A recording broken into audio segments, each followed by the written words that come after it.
Mais um ano começa, mais um ano que você está cansada, mais um ano que você está exausta e o que você pode fazer então para melhorar? Meu nome é Natália Pesce, sou psicóloga e diretora da Clínica Ili Saúde Emocional, uma clínica multiprofissional localizada aqui na Zona Norte de São Paulo, do bairro da Casa Verde. Eu atendo todos os públicos, mas o que eu mais atendo são mulheres com questões de relacionamento, autoestima e amor próprio. Peço para vocês já acompanhar aqui e se inscreverem no nosso canal, que a gente está começando agora e vai ter um monte de conteúdo para você aprender mais. Sigam a gente no Instagram para acompanhar o dia a dia aqui da clínica e nos chame no WhatsApp para ter mais informações sobre os atendimentos. A gente vai começar o episódio de hoje falando de um assunto super importante que todas as mulheres que eu atendo, as mulheres que eu conheço, reclamam da mesma coisa, que é a exaustão feminina, de todos os papéis que a gente também assume, de todas as tarefas que a gente tem responsabilidade.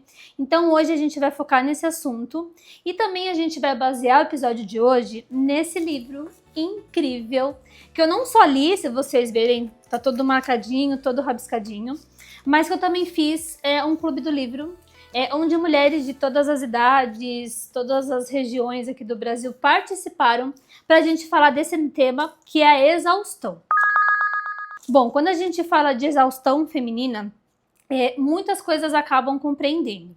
Como eu falei para vocês, primeiro a mulher acaba assumindo muitos papéis. Então ela trabalha, ela é dona de casa, ela tem filhos, ela tem companheiros e companheiras, ela tem a própria família dela. Então ela é esposa, ela é filha, ela é irmã, ela é prima. Então olha quantos papéis essa mulher não só precisa dar conta, como também ela tem responsabilidades. Então, eu vejo que ano após ano, mês após mês, as mulheres elas se angustiam muito pela essa exaustão. É um trabalho também sem fim, como a gente até brinca, né? Sempre tem louça para lavar, o nosso trabalho nunca vai cessar. Então, eu vejo muitas mulheres que procuram a terapia para conseguir cuidar dessa exaustão.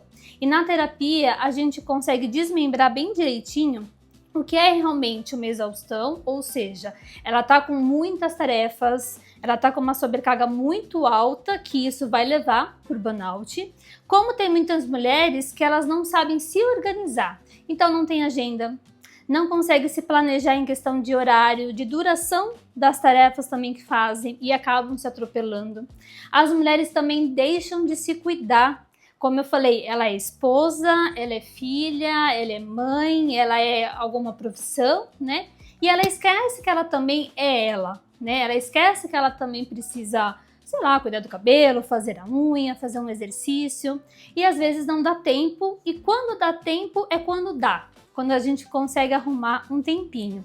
Então, quando a gente fala de exaustão, a gente fala não só desse mundo feminino, de a gente estar sempre cansada, como esses inúmeros papéis que a gente tem e acaba se esquecendo no meio deles.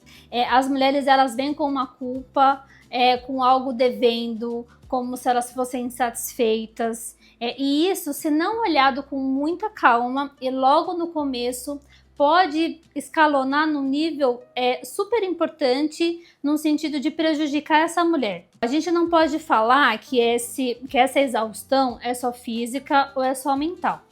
A gente consegue ver que tem os dois. É mental, por conta da preocupação que a gente tem, por conta dos pensamentos, do raciocínio. Então, é uma exaustão que também vai mexer muito com o nosso emocional, né, e com a nossa inteligência, raciocínio e pensamento. E é físico também, por conta das tarefas da casa, do trabalho, do transporte, pega a criança, coloca a criança. Então, a gente pode ver que essa exaustão, ela tem tanto uma parte física quanto também uma parte emocional. Então, a gente cria essa crença, né, passada, a gente aprende de que a mulher precisa dar conta de tudo, que ela precisa fazer tudo, que ela precisa estar em todos os momentos, em todos os lugares e linda, tá, assim, super plena, ótima fisicamente.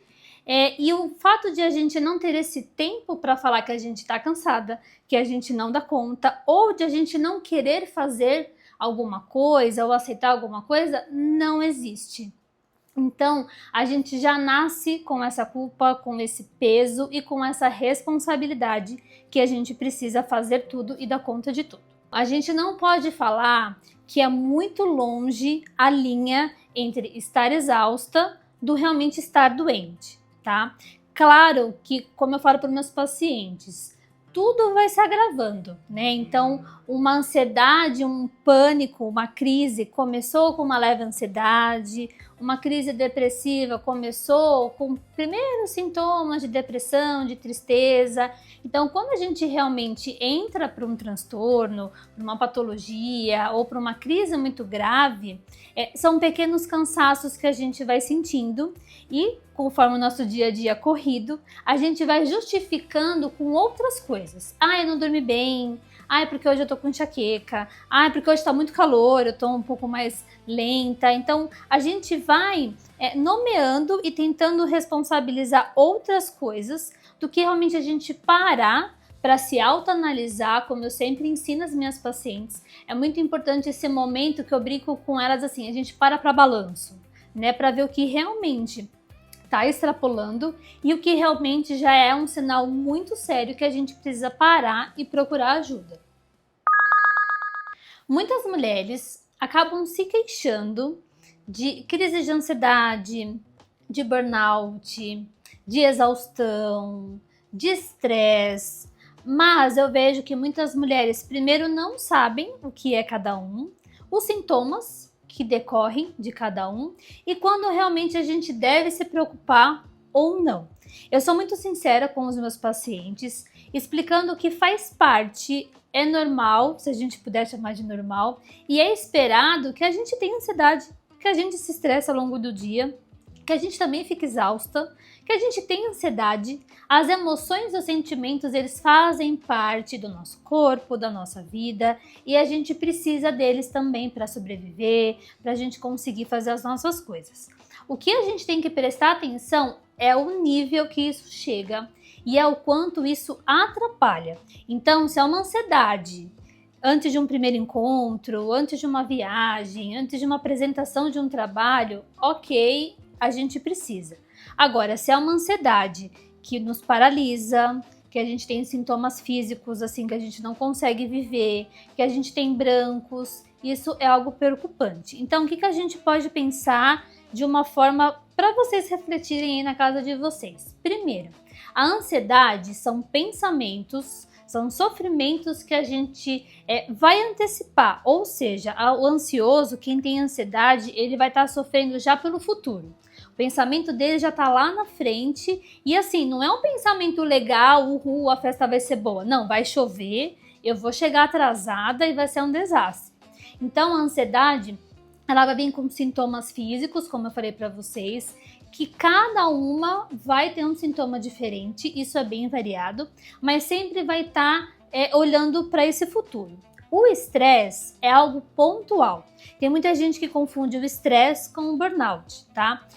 No burnout tem o estresse, mas qual que é a diferença? No estresse é aquela agitação, é aquele nervosismo, é aquela irritabilidade. Você pode ter perda de foco, mas é algo que dura rápido, é algo no mesmo dia, por momentos, por alguns minutos, tá? Então ele é um episódio. Agora, quando esse estresse, quando essa exaustão, ela vira um burnout, aí a gente está falando não só de um episódio, mas a gente está falando de um quadro, né, de uma síndrome de burnout, e aí isso vai durar vários dias, várias semanas, mesmo que tenha, como eu expliquei para vocês, os mesmos sintomas, que é perda de paciência, menos tolerância, perda de foco, a memória vai ser prejudicada, pode ter ansiedade também, a falta de motivação, uma pessoa vai ficar totalmente assim, sem conseguir se organizar, tá? Sem conseguir trabalhar, então a vida dela vai sendo afetada. Então, quando a gente está assim por vários dias, várias semanas, é um sinal que a gente pode estar com burnout. E uma outra coisa que eu sempre falo para as pessoas, tem gente que associa o burnout só ao trabalho, que é o que sai mais na mídia. Então, algumas profissões como médicos, professores, bombeiros, policiais, sim, tem algumas profissões que têm tendências a ter burnout. Mas o burnout é algo que todo mundo pode ter. Por exemplo, um estudante que está aí no terceiro ano da escola, prestando vestibular, com um monte de prova, um monte de faculdade para prestar, pode entrar no burnout. Uma mãe que acabou de ter o bebê, que está no puerpério, que está com casa, com o bebê, com a família, com o trabalho dela, então a gente pode ter uma exaustão, pode ter um burnout. Então, pensem assim, sempre quando tem essa exaustão por mais de alguns dias e a gente tem prejuízos nas nossas tarefas, no nosso dia a dia, é um ponto que a gente também precisa olhar e pensar. E quando a gente fala de estresse, a gente pode falar também de ciclos, ou seja, tem que ter um começo, tem que ter um meio, que é o durante, e ele tem que se encerrar. Como eu falei, o estresse, ele é um episódio, é algo pontual que vai começar e isso também vai melhorar. Como a crise de ansiedade também, a gente pode fazer essa associação. Então é importante você perceber como começa o seu estresse. Quais são os gatilhos? O que te motivou? Foi uma situação? Foi uma pessoa? Foi um medo? Foi uma ansiedade de alguma coisa? Um problema? Então é importante vocês tentarem identificar o começo. É importante também, como eu falei para vocês nesse vídeo, a gente se autoconhecer. Então, vocês podem se perguntar assim, como é que sou eu durante esse estresse? Quais são os meus sintomas? Como eu fico? O que me prejudica? E, além desse autoconhecimento, a gente precisa entender o que pode funcionar para isso acabar, para isso ceder.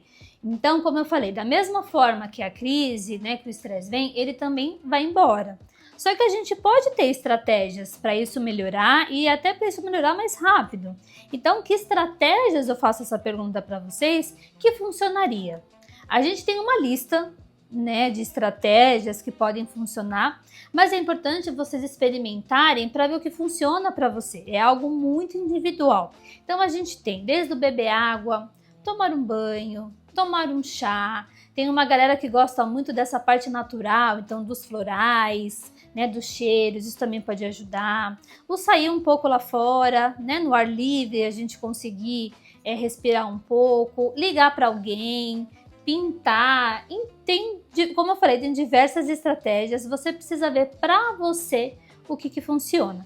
E uma dica, quando vocês forem experimentar, experimenta mais de uma vez. Tem muito paciente que fala para mim que tentou uma vez e não funcionou. Claro que não vai funcionar, porque a criação de um hábito, você precisa experimentar mais de uma vez. Então é importante vocês experimentarem para ver na hora o que isso vai te ajudar, como pode te acalmar e você ficar menos estressada e esse ciclo poder se encerrar também.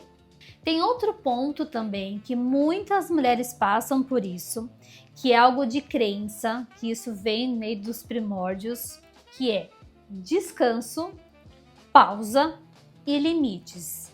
As mulheres não foram ensinadas para dar limite, para ter pausa e para ter descanso. Então, quando a gente fala de exaustão, o que a gente está falando? Que é uma pessoa que não se dá pausa, que não se permite descansar e que se culpa por isso. Então eu ouço muitas frases assim, imagina que eu posso deitar depois do almoço. Não, imagina que eu posso parar 15 minutos para tomar café. O que os outros vão pensar de me ver lá parada, né, tomando lá um café descansando? Ou pior, eu poderia estar adiantando, lendo, fazendo, porque depois não vai dar tempo. Então a gente precisa aprender a importância de a gente ter essa pausa, a importância de a gente ter o descanso. E eu falo isso para os meus pacientes, quando a gente tem essa pausa, e aí cada um precisa ver qual é o tempo, a quantidade, a frequência, a gente não só descansa o físico, como a gente também descansa o emocional, o mental, né, o pensamento. E quando a gente volta para uma tarefa, quando a gente muda para uma tarefa, a gente volta mais produtivo. A gente volta mais descansado, mais animado, mais disposto. Então, como eu falei, a gente tem essa crença de colocar, né, esse momento de pausa como se fosse algo ruim. E aí a gente coloca esse momento de pausa, né, a gente só deixa ter esse momento de pausa quando a gente está doente.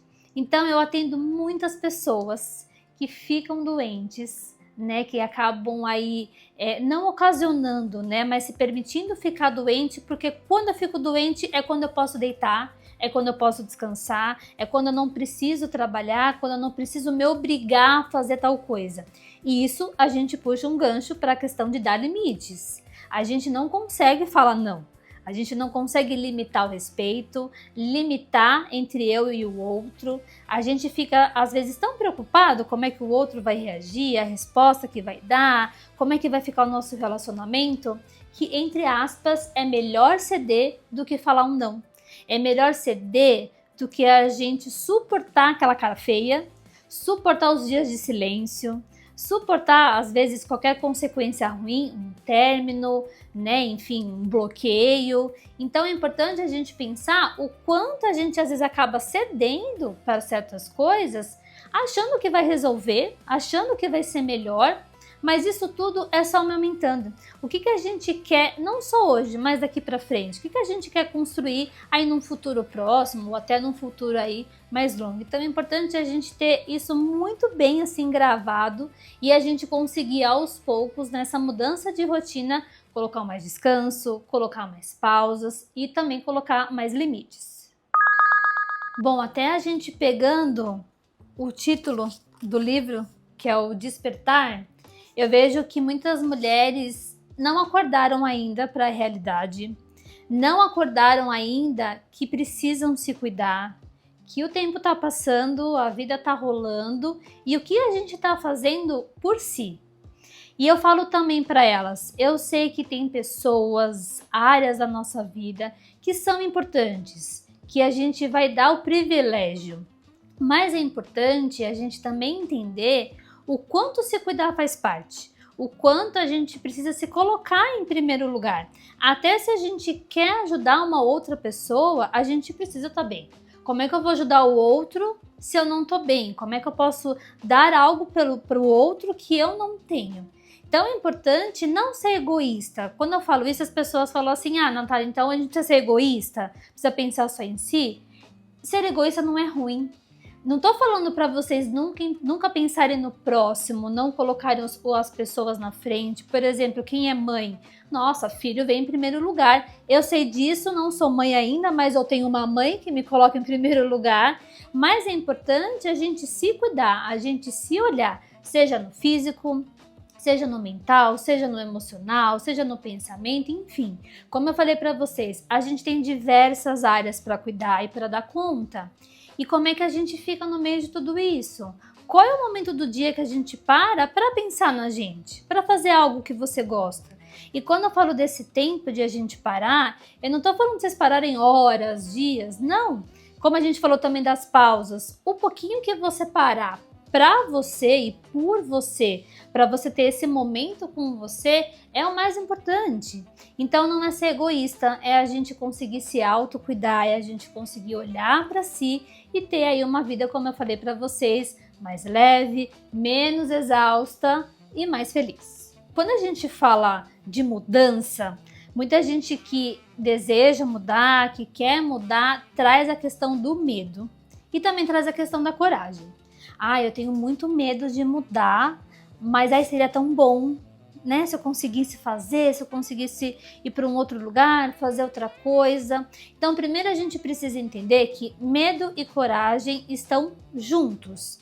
Não tem como ter medo sem ter coragem, e a gente só vai conseguir ter coragem de fazer sem vir pelo medo.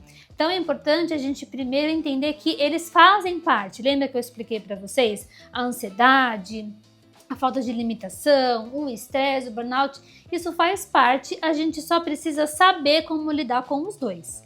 Então é importante a gente entender os nossos medos, é importante a gente acolher os nossos medos e conseguir pegar a coragem, seja por uma atitude nova, seja por um simples pensamento, por exemplo, e a gente conseguir praticar. Então, o praticar a coragem, colocar em ação, quer dizer que a gente está conseguindo enfrentar esse medo e não simplesmente fugir, procrastinar e acabar não realizando. E eu acredito que você está me vendo aí, está me ouvindo e se identificou com quase tudo, se não tudo que eu falei. faz parte. Que bom que você está se reconhecendo, porque o fato de você se reconhecer, você parar para ver esse vídeo e falar, meu Deus, tudo que ela tá falando eu já senti, eu sinto, tá acontecendo, é o primeiro passo para a gente mudar, é o primeiro passo para você melhorar e para você conseguir ter uma vida diferente e com mais qualidade de vida. Muitas pessoas sabem que precisam mudar, sabem que precisam melhorar, mas às vezes elas demoram para procurar ajuda. Por isso que é muito importante, no primeiro sinal, numa primeira experiência que teve algum mal-estar, alguma coisa que não foi legal, vocês pararem para pensar e procurar ajuda profissional. Eu sei que a gente é adulta, que a gente tem tantos anos, que a gente tem uma bagagem de experiência, mas a gente também tem que ter a noção que a gente não sabe resolver tudo sozinha, que a gente não aprendeu tudo. Então, olhar para a terapia é olhar de uma forma não com preconceito, não como muita gente acha que é só para doido, para louco, não. É olhar para a terapia como uma ajuda, como alguém que vai estar lá sem julgamento, sem crítica e vai conseguir te compreender e te ajudar a resolver todos esses problemas, todas essas angústias. Então é importante a gente ir para a terapia não só para ter esse acolhimento, esse abraço e ter alguém que vai conseguir te ouvir e te ajudar, como também ter aquele empurrãozinho para você conseguir colocar em prática tudo que você quer mudar também. Se você gostou desse conteúdo, não esqueça de acompanhar aqui o nosso canal, se inscrever também, vai lá no Instagram para acompanhar o nosso dia a dia e nos chame no WhatsApp para ter mais informações. E até o próximo vídeo.